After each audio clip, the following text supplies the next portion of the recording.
On today's show, X gonna give it to you, THJ gonna give it to you, Grant Williams gonna give it to you, Luka gonna give it to you. The Mavs beat the Lakers. How? We'll break it all down and more on today's Locked On Mavs. I'm Luka Doncic, and this is Locked On Mavericks. Mavericks, NBA champions.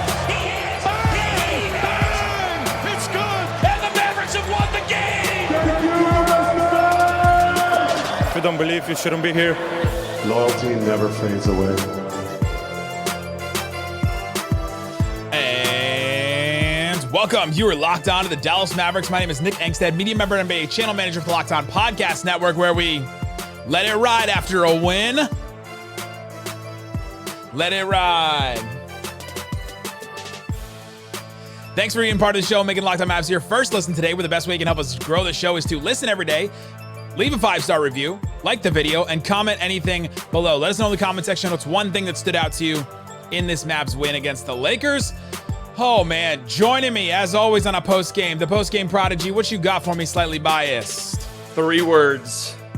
Delusional. The space you're getting into right now? Yeah. I told you last night, I said, I'm starting to feel pretty good about this team. I'll feel really good if they pull out some wins in the next week. There's like a winning culture you have to hit at a certain point, and it has to, like, if you hit it early enough in the season, your team all of a sudden believes we're a good team. You know, like there's a different threshold that I think you have to hit if you're okay. We deserve to be up here. Like this is like we have to bring it every night. You know what I mean? Mm-hmm. And then there's the opposite of that, and that's what's happening to the Detroit Pistons right now. Yeah, I think there's some other factors that play there, i.e., they're terrible. They are very terrible. That's very true. But the Mavs get a win against the Lakers. They are now 15-8 on the season. They win again against the Lakers, and they didn't have to blow a 20-point lead in the fourth quarter for this one. We'll talk about how Tim Hardaway Jr. stepped up in a massive way. We'll talk about how Grant Williams returned in a massive way. The Mavs were without Kyrie, without Derrick Jones Jr., without Josh Green, without Maxi Kleber, and a ton of guys made a big impact in this one. But I want to start here. Jason Kidd said something in the postgame presser I thought was interesting in just that it's very obvious. Luka leads the league in amount of times he's doubled. He has to because he gets doubled so much. He got doubled in this game so often. They sent 2 on the ball all the time. It was always like Cam Reddish plus Anthony Davis, Taurean Prince plus Anthony Davis plus LeBron. It's like whoever else was on. They sent 2 on the ball every single time. And when that happens, when Luka's on it, when he's got the passes going, when Luka can create a little bit for himself, when they get some space, you can get wide open threes whenever you want because of Luka. He creates those, and man, did Tim Hardaway Jr., Grant Williams, and Dante Exum take advantage of that. Those guys all together, let's see, 17 for 26. That's pretty good. That's pretty good. That's pretty good. And Tim missed 5, and that was like a bad 3-point shooting score for those 3. They took advantage of every single time he got doubled. Yeah, it's funny because last night he had 6 assists, and last night could have had the same assist total as tonight. Like he did the same exact thing where he was getting doubled every time and just found the open guy every single time. But tonight, like Timmy's back, so he's knocking down those shots more often than not. And Exum went 7 of 9 from 3, which is just absolute insanity. And I think I saw Darvin Ham after the game said that their numbers said to just pretty much leave Exum open. And this is what we've been talking about. They're right. Yeah, this is what we've been talking about. Like if Exum wants to get legit minutes, he's going to have to hit threes. And wow, tonight he was hitting them. Exum has hit, how many threes do you think Exum has hit this season? Including tonight? No, before tonight. 6. 8. Oh, I knew it couldn't be a lot. He was 8 of 28 coming into this. Exum hit 13 threes for the Cavs in 24 games. He hit, what did he hit? 18 in 42 games for the Jazz. He hit, like, this is for a season. His rookie year, he hit 83, but still, this is not a guy that has shot the 3-point shot well. And then he goes over to Europe for 2 years. He adds the 3-point shot. He becomes a very good 3-point shooter in the EuroLeague, actually. And then comes back over, and we kept saying, this is the swing skill for him. If he can have this 3, he can make a big impact on this team, and boom. Luka gets doubled.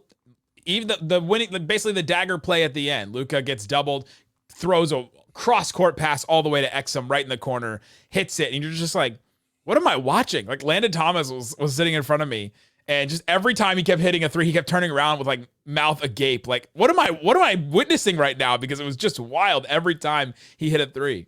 It's just so nice when he shoots. It's just such an added weapon to this team. And then, I mean, you don't expect him to go 7 of 9 from three every night, but now I do. Talk about delusional. This is where I am now. Yeah, true. That's the downside of being on the Dallas Mavericks and playing good is that you play one good game, it's over for you. Really, you just set yourself up for disaster. Now we all expect it. Yeah, like Grant Williams cannot have a 3-game bad shooting stretch, or else not again. You're the worst signing in the history of Mavericks franchise. Go back to calling him fat. We should have kept Reggie Bullock.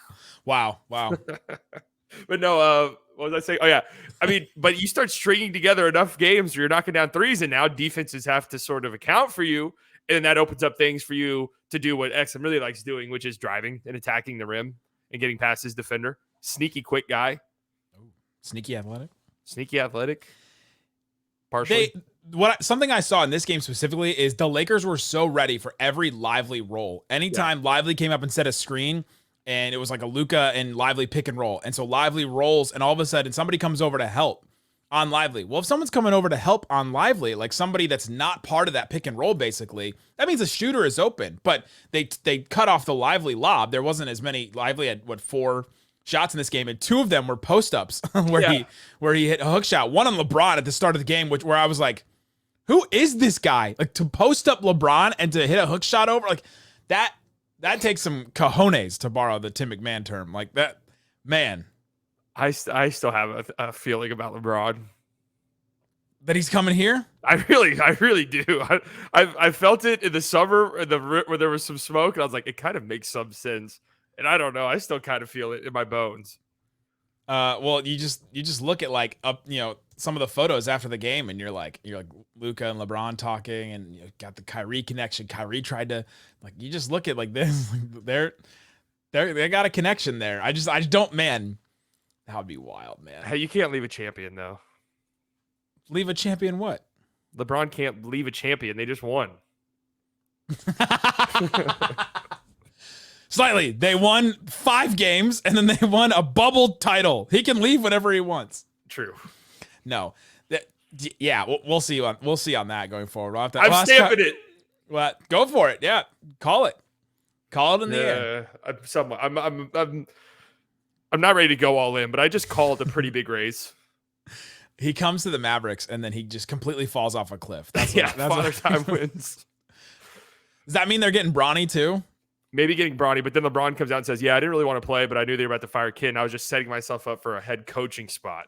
And then LeBron becomes the head coach of the Mavericks. I feel like that's the last thing he would want to do. Also, he loves Kidd, so he was the one that wanted the Lakers to hire Kidd, and then they didn't. But them picking up Lively on every roll was another thing that created more space. Like we talk about gravity for shooters, gravity for a roll man. We saw it in this game. You saw when Lively would roll, somebody would come over, and that creates gravity. Like literally, like there is now someone orbiting him that wasn't orbiting him before, and now there are other planets and celestial objects that are out there that are wide open for shots. And that was Tim Hardaway, Dante Exum, Grant Williams.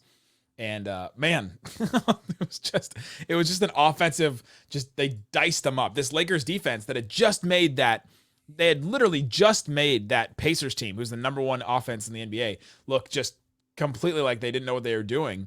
And they have scored 100. They had 132 offensive rating, which is just like next level. Amazing. Yeah, I mean they were dynamite, and it played out how I thought it would. I sent out some gambling advice earlier today, something I rarely do ever, but I was wrong. So, but I was partially right though, because I thought over on assists, which were 8.5 at the time, and he obviously cruised to that. I thought they're going to do exactly what they did to Halliburton. They're going to trap them. They're going to double them. They're going to be very aggressive, and Luka will find the guys. And if the Mavericks have any chance of winning, they need to hit their threes, which they did. But then I thought they'd go under on points, which was 32.5, and he got 33. Speaking of gambling advice, the FanDuel line before this game was 4.5 in favor of the Lakers. And with like 2 seconds left, the Lakers call a timeout. And there's a guy sitting in front of me in like the media section. And he's like, throws his hands up. And I was like, they're trying to cover the spread because it was 4.5. And I think they were down 4 or something like that. Lakers 4.5 point favorites. That's what I'm saying. The Lakers were 4.5. So the Mavs were 4. So anyway. The Mavs covered though. Yeah, no, I was messing with it. Don't take gambling advice from Nick. Don't take it from me. I don't know how to add or subtract or anything. But it was like, why did they call this timeout with 2 seconds left? They're not gonna get this. But all right, run the FanDuel ad. I don't have one. Oh, okay. Coming up, let's talk about how Luka looked in this game. Let's talk about how he came back from injury several times like Luka does. Was it Luka boo-boos? Was it just regular stuff? We'll talk about some of the other role players and what their roles could be going forward and more coming up. Today's episode brought to you by eBay Motors. eBay Motors has partnered with the Locked On Fantasy Basketball Show and Josh Lloyd, just a genius. Honestly, a genius, because Josh Lloyd picks the eBay's Guaranteed Fit Fantasy Picks of the Week. He texted them to me earlier today. I updated the ad copy, and here's what one of them is. Dante Exum. What a genius this Josh Lloyd guy is. Pick him for your fantasy team. I'm sure a bunch of people are going to now. He said, quote, "The Mavs are struck down with injuries, and while that is the case, Exum looks like a solid ad." Well, I think so. I think Exum has been a very solid ad. He got you a bunch of threes in this game if that's something that you're interested in for your team. So just like Josh Lloyd on Locked On Fantasy Basketball is going to give you help to win your fantasy championship, eBay Motors knows a championship team is about each player being a perfect fit, same as your vehicle. If you have a ride or die, or if you have a car where you just need something like for it, you need to replace something. I've got this back windshield wiper where the place that I went to, they like, we'll replace your wipers for free. And I was like, okay, cool. And so they replaced the wipers. They forgot the back one. So now I need a back wiper. So I'm going to eBay Motors and I'm going to get that. You can get over 122 million different parts for your car. Go check it out. Roof rack, bumpers, brake kits, LED headlights, all kinds of stuff like that. Go check it out with eBay Guaranteed Fit. It's guaranteed to fit your ride the first time, every time, or your money back. Plus, these prices, you're burning rubber, not cash. Keep your ride or die live at eBay Motors. eBay Guaranteed Fit only available to U.S. customers. Eligible items only. Exclusions, they do apply.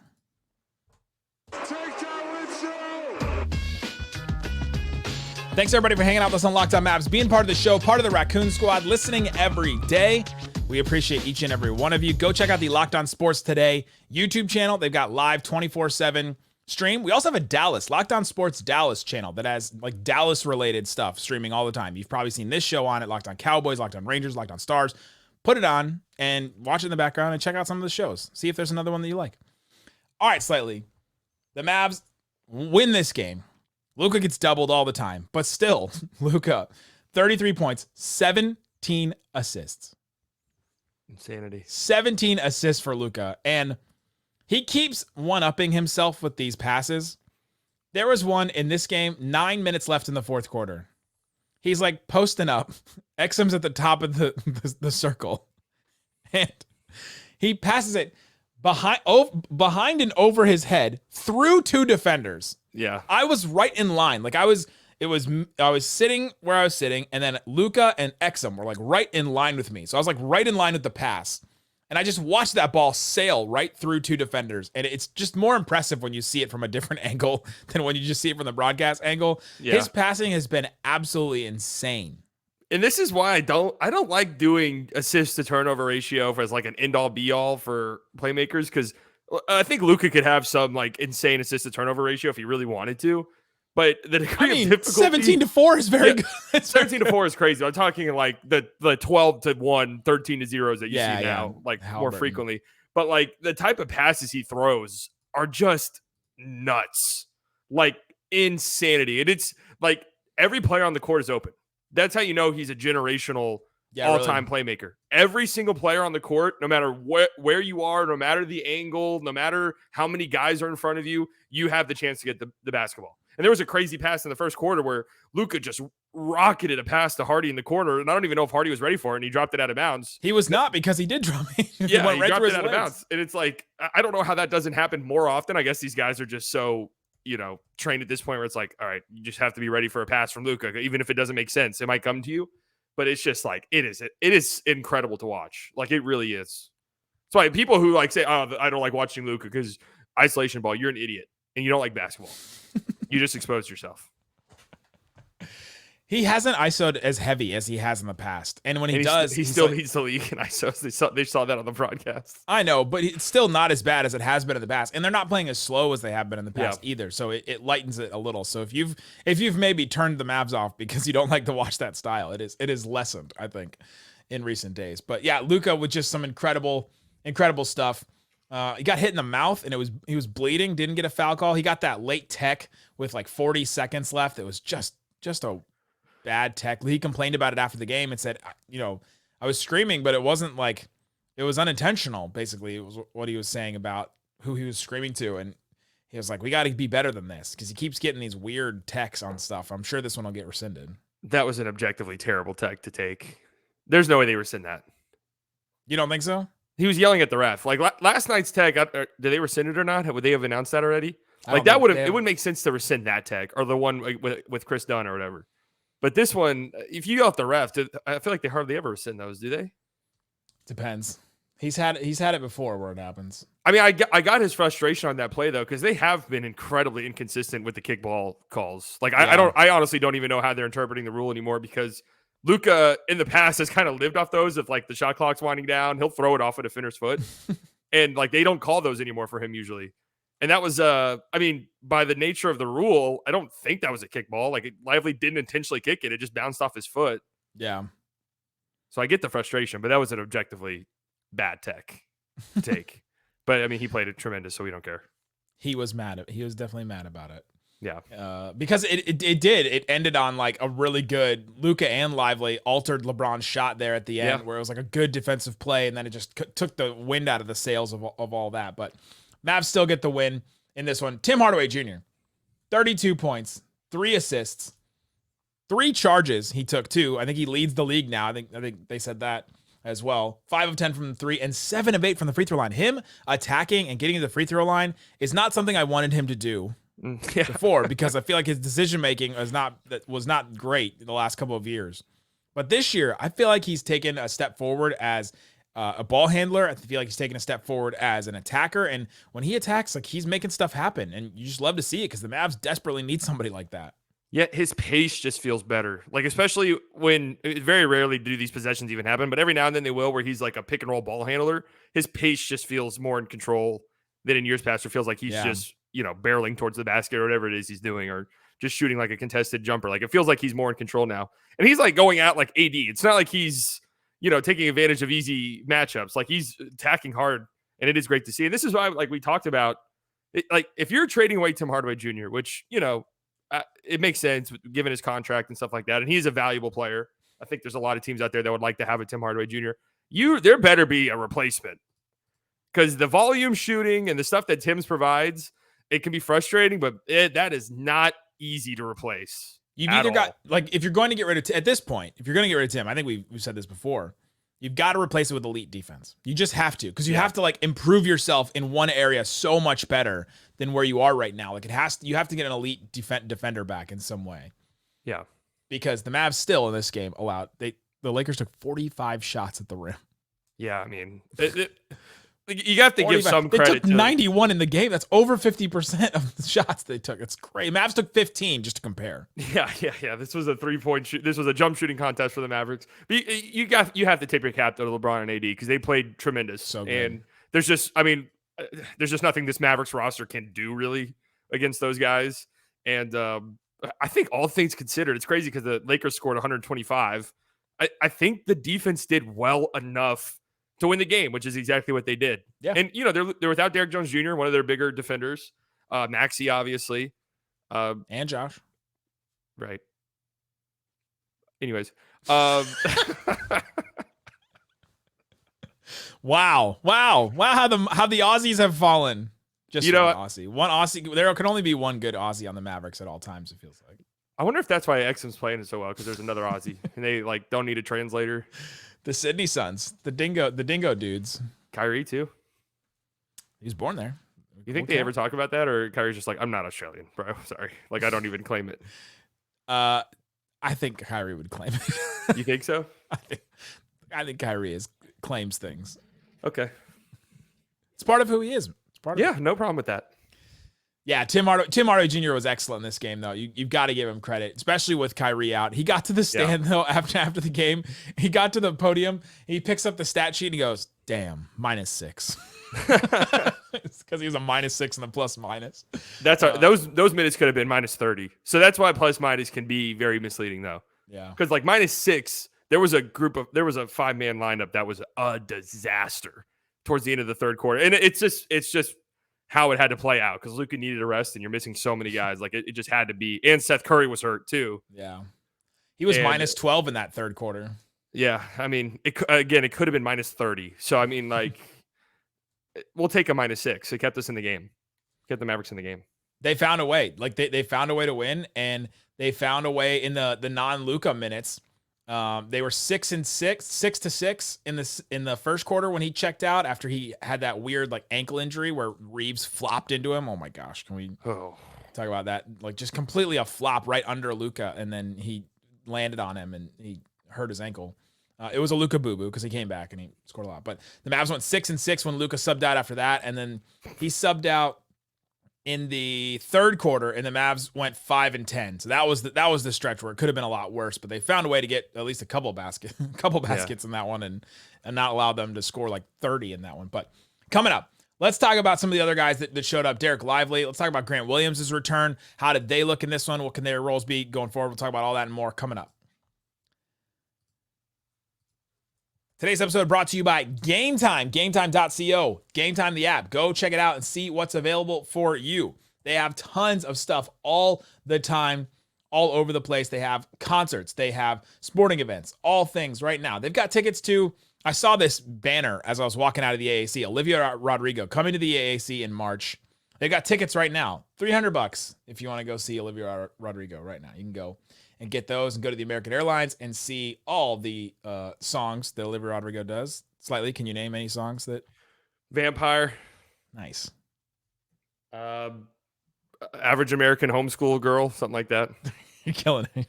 Absolutely killing it. Go check out Game Time, see what's available for you. And right now, you can use the promo code LOCKEDONNBA for $20 off your purchase at Game Time. So check it out. Download the app. Create an account. Use the code LOCKEDONNBA to get $20 off your purchase at Game Time. Game Time. Get your tickets. Get them right. Shut it down! Let's go home! All right, Slightly. The Mavs get great minutes from Tim Hardaway. Talked about him. Talked about Luka just being dominant. Can we talk about Luka playing 44 minutes the night before and then playing 43 minutes tonight? And then he also said he got very little sleep tonight because we know he's got like a week and a half old baby at home right now. And he was just excellent and on it. Yeah, not ideal for him to be playing this many minutes early on, but definitely you've bought yourself Luka rest a second night of a back-to-back at some point. You've bought yourself that at the start to the season. Yeah, the opposite of like this season, the inverse is last season where they just kept hurting themselves, and they didn't take care of business. And so there are games where like, oh, Luka's just got to play because they can't lose again. They can't go on a longer losing streak here. Grant Williams, his return, played 40 minutes, 5 of 7 from the 3-point line. What did you see from Grant, and how did he bounce back?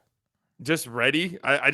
He was ready to shoot and was shooting, and I thought he did a pretty good job defensively. I mean, tried his hardest on LeBron, really. He did. Again, it's just that's when he's getting downhill like that and hitting threes, which he was too. He's he's probably the greatest player of all time, or at least the second greatest player of all time. So that's just how it goes. I think LeBron's the greatest player of all time. I do not care.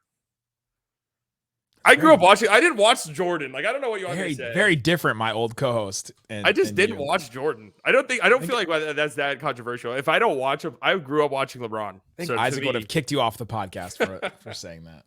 Well, Dirk's obviously the GOAT, but that's correct. The best of all time, the BOAT. That's correct. Shut it down! That's correct. That's right. Grant Williams coming back. It just I hope his shot comes back, right? Like I hope he's not as streaky as he was to start the season now, because he was incredible to start and then he went on a bad streak. Maybe that's what he needed. He needed a couple days off and he needed to get his head right, and boom, he's 5 of 7. The shot looked really good. I mean, shot form hasn't changed. Like nothing has changed with what he's taking and where he's taking them or anything like that. He also drove and like hit a little jumper against LeBron, which I found kind of a little post fade. Kind of interesting. He's hit like one of those a game. Like every game, just something. Someone, I don't remember who it was, that shouted him out on Twitter after the signing, was like posting clips from him at Tennessee where he was like legit going to work in the post, and they're like, I'm interested if the Mavericks tap into this. I posted a video of him at practice afterwards where he was like practicing those, like drive, stop, turnaround, fade. And there was like so many comments that said, if Grant Williams is doing this for our team, the season is over. And I was like, don't you want people working on things in practice? Like, I mean, that's what he did in college. Like, that's what he was like really good at. Don't you want people to add anything to their game? And he's done it so far, and it's helped bail the Mavericks out a couple of possessions here and there. If the ball goes in the hoop, I don't care. I genuinely don't. And justifies the means offensively, slightly biased. That is it. Ball going hoop. Rashawn Holmes. We got Rashawn Holmes minute. When Dwight Powell was the poster child, quite literally, because the Mavs give out like one of those posters that you can turn into a fan and like make noise. Yeah, or I saw that. Dwight Powell was on the poster, and Rashawn Holmes got some time, and I thought he was really good in his minutes. He had 7 rebounds, 3 of them on the offensive end.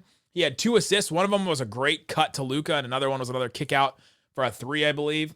And I thought he had some good defensive play. He didn't get credit for a block, but I thought he had one in this game. But yeah, Rashawn Holmes, we got some good minutes from him. And is it just the Lakers, or can Rashawn Holmes bring something in that spot? It's teams like the Lakers that play big and they don't space the floor on you and get you out on the perimeter. Like you can just chill under the basket. It's nice to have a player like this though. Like that's a good player to have for a matchup like this, and he plays really well. I mean, I really respect the role guys who don't get a lot of minutes, like him, Markieff Morris, who was okay tonight but was really good last night. Who just step in after not playing for like a week or two and just play really hard. I mean, those are valuable guys to have on the team that aren't going to complain, that know their role and are cool with it. Like that's seriously valuable. So I give them props for that. Those guys help build a culture too, a culture of, hey, we're winning. Like everybody's expecting next man up mentality. Like what comes with that is the next guy up has to be ready. It has to be ready to go for it. It has to be ready to play the role that he's asked and not try to do more so that he can prove more. Right? Like Rashawn Holmes could take more shots if he wanted. Like he could have taken some of those, like, he tried to go back up with it instead of kicking over for an assist. Like he could have done some of that kind of stuff to try and put up more points, to try and get more opportunity later. But he's doing the right thing. He's coming in, making the right plays, and you love to see it. And so we'll see what other kind of teams they can use him against. But yeah, it does feel like these type of teams, like you said, he excels against. Yeah, well, and also, too, guys like Rashawn Holmes, I mean, the reality is he's not going to spend his career with the Mavericks, so he'll be on another team at some point. That's just the reality of the situation, right? Like, I think we said that about Dwight Powell, too. Well, I don't know if Rashawn Holmes is as great in the community as Dwight. Okay? He's a great community I saw leader. some pictures of Dwight in the hospital, and he looked like he was making some kids' days. So they love him. Dallas loves him. The city does. Not the fans. The city, the people. I think some really fans like Dwight Powell. I think the non-online fans, the non-online Mavs fans. That is true. I feel like they're actually, I don't know. I have some friends who aren't online that will send me a text every now and then. And I'm just I have friends that will send me text too on the subtext. Anytime Dwight does something bad, I get a subtext text where it's like, "What is up? Can we just get rid of this guy?" I'm like, yeah. What did he do to you? Yeah, I'm not in the front office, guys. I want you guys to remember that when you say stuff like that to me. But no, like guys like Rashawn Holmes, like they're trying out every night. So if they put stuff on film where it's like, oh, that was a great winning play by Rashawn Holmes, some team could see that and be like, all right, 15th guy down the road. Like, I'm just saying, like his contract will run out, and he's a guy who's kind of on the bubble in the league, I would say. Sorry, I was laughing because I just realized I had the wrong background up for the entire time. It was all the Grizzlies stuff. I was like, why is Hardy on my rundown? I didn't have it covered up on my Audacity, so I didn't even notice. Oops. Yeah, role players stepping up. I feel like that's the story of this game. Is like they role players had to, because they're doubling Luka so much, and we got role players that stepped up. Tim Hardaway, Dante Exum, Grant Williams, even Derek Lively. I thought Derek Lively had just some great stuff. Like he defended AD really well at times. It's just when he's on, man, that is just such a hard task. I mean, yeah, AD was great, and it looked like it was back against the Pacers, but he had some good possessions against him. Yeah, and that's. I mean, like I said, that's like almost an impossible cover whenever AD's going and really going, which he was tonight. So you got to tip your cap to Derek Lively, because he did, was in a little bit of foul trouble. I actually thought, admittedly, that the refs were a little bit lenient with him sometimes. Like I thought there were some plays where they could have called fouls, but they didn't. I mean, they were letting him play for the most part. Not in the first half. The first half was at least not letting the Mavs play. There was just some weird calls in this game in the first half. I thought the second half most things are fine. The Tim Hardaway Jr. hanging on the rim tech is that was terrible. That's garbage. Like, get that out of the game, man. That's honestly like a safety thing. If he swings on that and he just lets go, he just runs right into the stanchion. Like anytime that happens in a game, especially if it's like a national broadcast, they'll be like, "Oh, they made that a point of emphasis." It's like, why? Why is that a point of emphasis? I don't understand. Just like taunting, I guess, too. That's not even like, how often is a player like actually taunting when they're hanging on the rim? It's almost always because it's like celebration. So, but if you're taunting your accomplishment, I guess. Yeah, but I mean, who cares? That's the question. Yeah, that is the question. Lively though, amazing. 8 points, 8 boards, 4 offensive rebounds, 2 steals, 3 blocks in this game. That's crazy. Just some great, and those 2 post-ups. His post-up game, like his little stop jump hook, like he's getting the rhythm down. He's just such a fast learner. I keep just saying that every time because it's so true. That's a nice little wrinkle to have, man. That's a nice little wrinkle. Oh my, I'm sorry, this is unrelated. Draymond Green just got ejected from another game. Jokic got ejected. Draymond gets ejected. They just don't want any of the players to play tonight, but Draymond getting ejected is hilarious. Yeah, it's funny. The Mavs play the Warriors soon, right? I don't know. Listen, man, if the Mavs beat the Timberwolves on Thursday, there's not a lot you're going to be able to tell me. Well, they get one day off, and then they have the home game on Thursday. Slightly and I will be here on Thursday night to break down Mavs Timberwolves. Timberwolves are playing really well. The thing is, and I put this down earlier this week on the show, the Mavs will play the Timberwolves well because Luka can neutralize Rudy Gobert, and without Rudy Gobert, they're 5 points worse on offense and defense when he sits. Interesting. It's not good. So interesting. And McDaniels and Edwards have both been missing some time, so I don't know what their status is, to be honest with you. And their half court defenses, or their half court offense has been like 17th or 15th in the NBA, which is, it'll be a fun matchup, man. I mean, it's a tough matchup for the Mavericks for a lot of reasons, but they've been handling these bigger matchups better lately than they were at the start of the season. They're just figuring it out, grinding these games out. It'll be a great test for Lively too. I'm excited. Very good. Yeah, back where it all started with those 2 preseason games. Yeah. So there you go. Come back on Thursday. Tomorrow, Dana Larson and I will have you covered with all kinds of Mavs stuff. And we'll have the episode for tomorrow, then Slightly and me, and then on Saturday we'll have the post game as well against the Blazers. So come back. We're here 5 days a week, guys. Thanks for listening to Locked On Mavs. Peace out. Boom.